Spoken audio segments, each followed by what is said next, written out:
Salut tout le monde et bienvenue dans un nouvel épisode du Haut d'un Toc.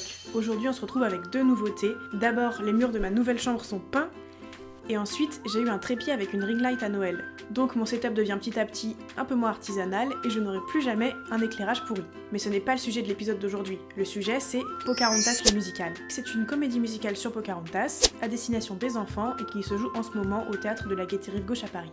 Je m'y suis intéressée pour plusieurs raisons. J'adore Disney, j'adore les comédies musicales, et surtout, c'est Cerise Calixte, la voix française de Vaiana, qui interprète le rôle de Pocahontas, en alternance.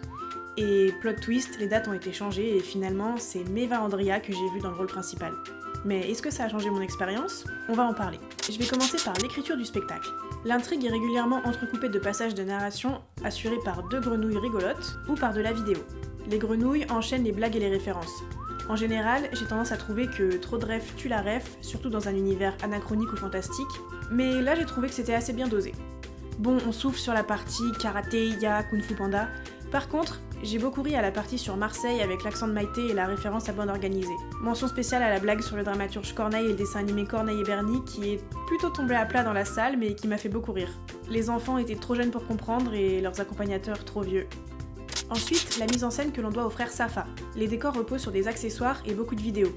Il y a un écran en fond de scène, deux écrans sur les côtés et un écran semi-opaque au milieu de la scène. C'est une très bonne idée pour bien investir une petite scène comme celle de la Gaîté Rive Gauche. Elle nous plonge efficacement dans l'intrigue, sans jamais voler la vedette au spectacle vivant. Mention spéciale aux images d'eau qui nous donnent l'impression que les personnages naviguent vraiment, voire qu'on navigue avec eux. Les images d'animaux étaient curieusement pixelisées, mais pour le reste ça fonctionnait bien. J'ai trouvé la mise en scène bien adaptée aux enfants, en dehors d'une vidéo sur la rencontre entre les colons et les autochtones qui était peut-être un peu difficile à suivre. Au niveau du timing, c'était parfait. Les enfants dans la salle ont commencé à s'agiter juste avant la chanson de fin. Les combats étaient montrés en ombre sur fond rouge et les coups étaient peu violents mais très lisibles. J'ai trouvé que c'était à la fois compréhensible et montré de manière intelligente pour un jeune public.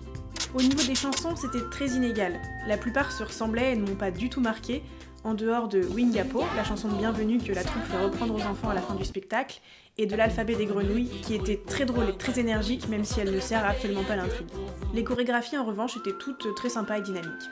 Pour ce qui est de la troupe, on peut voir 5 comédiens et comédiennes sur scène, mais elle est en fait composée de 10 personnes, puisque tous les rôles sont tenus en alternance. C'est une troupe très vivante et énergique, avec une mention spéciale pour les grenouilles conteuses qui tiennent vraiment le spectacle. Chaque comédien et comédienne interprète 2 ou 3 rôles, à l'exception de Pocahontas et John Smith.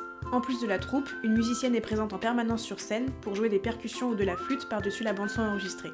Les comédiens changent de costume à la vitesse de la lumière, sans pour autant négliger les accessoires de leur tenue.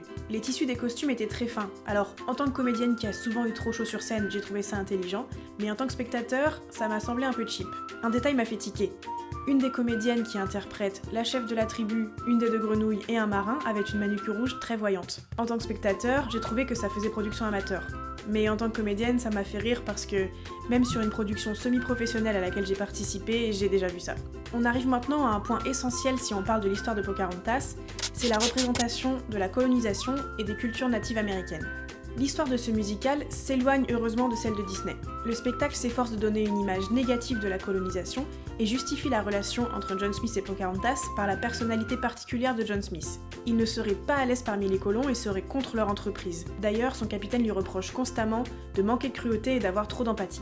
Mais spoiler, John Smith et Pocahontas ne finissent quand même pas ensemble. Concernant la représentation des cultures natives, le terme indien n'est jamais utilisé. Le terme natif américain n'est pas utilisé non plus, sans doute jugé trop compliqué pour des enfants. On préfère dire membre de la tribu Powhatan. Il m'a semblé que le spectacle faisait l'effort d'utiliser quelques mots de la langue, même si je ne pourrais pas dire s'ils sont exacts ou pas. Il explique aussi le vrai nom de Pocahontas et pourquoi elle porte ce surnom. Je ne pourrais pas non plus juger de l'exactitude des costumes, mais elle m'a semblé un peu bancale parce que Pocahontas porte des kauris sur sa tenue, et à ma connaissance, c'est un coquillage issu de culture africaine et non native américaine. Mais je peux me tromper. D'ailleurs, une amie me disait qu'on retrouve toujours les mêmes représentations des cultures natives américaines, à savoir portant des couleurs bleues, des plumes, se déplaçant à cheval, alors que la culture n'est pas unique, il en existe une multitude à travers les États-Unis, avec différents codes vestimentaires, différentes façons de se nourrir, différentes façons de se déplacer, etc. Et après recherche, la tribu Powhatan n'existe pas en tant que telle. Il s'agit en fait d'un groupement de plus de 30 tribus partageant une langue commune. Mais bon, là aussi on pourrait se dire que c'est un peu compliqué à expliquer aux enfants. En tout cas, la vraie Pocahontas a bien fait partie de cette confédération Powhatan qui est connue dans l'histoire pour les guerres anglo-powhatanes du XVIIe siècle. Ce qui est certain, c'est que la majorité, voire la totalité des comédiens et comédiennes ne sont pas issus de culture native américaine. Mais bon, c'est une problématique plus complexe pour une petite production de théâtre française que pour une production hollywoodienne par exemple. Malgré tous les efforts du spectacle, les enfants grandissent dans un contexte où les costumes d'indiens sont omniprésents. Les petites qu'on a emmenées voir le spectacle ont voulu jouer aux indiennes dès qu'on est rentré à la maison, alors que le mot n'a jamais été prononcé sur scène.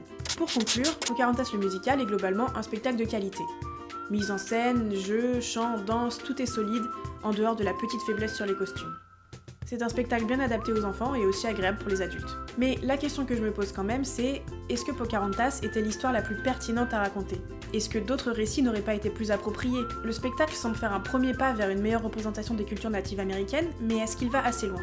Quelqu'un de plus calé que moi pourra sans doute répondre à ces questions, mais je trouve que ça vaut quand même le coup de se les poser. Et vous avez vu le spectacle ? Ça vous a donné envie de le voir ? Dites-le moi en commentaire. Et en attendant, si cette critique vous a plu, abonnez-vous et activez la cloche. A bientôt pour un nouvel épisode du Haut d'Antoc.